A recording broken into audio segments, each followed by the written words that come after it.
completion grades aren't really equitable. I may catch crap for that. The question here is, are they doing work just to do the work and get a completion grade? Or are they doing the work to show mastery or proficiency of a standard? Because those are two different things. I understand some curriculums require a certain level or number of worksheets or readings or whatever to be done as part of the curriculum. So I understand that not everybody has control over this. The focus should be on growth, not grades. And so it should be growing and looking at the standard. And what I mean by this is if a student isn't turning in the work, are we as teachers upset that they aren't turning in work? Or are we upset that we don't have any measurable data by which to gauge their educational process?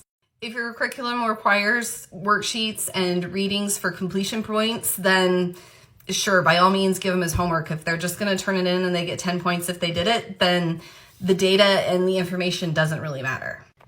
But if your curriculum doesn't require that, and you're able to start with the end in mind, and you're able to create intentional assignments that are assessing standards, growth, and proficiency throughout the unit with that end in mind, then that's where homework doesn't make sense because you aren't able to monitor and adjust the students' growth as they're doing it. And the question here was, how do I have time? And that's exactly how it is I start with the end in mind. What are the standards and goals that they need to be able to understand?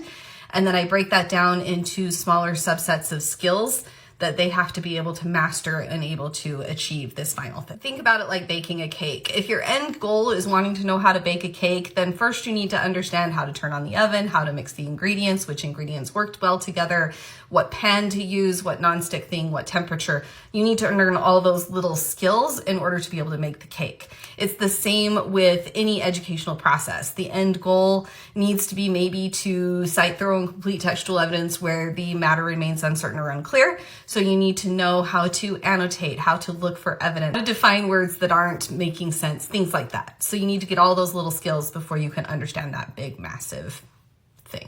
This video is a lot longer than I wanted it to be, but at least understand I have a whole playlist when it goes to growth over grades and standards-based and practices and things like that. If you want to go check it out, I'll link it below.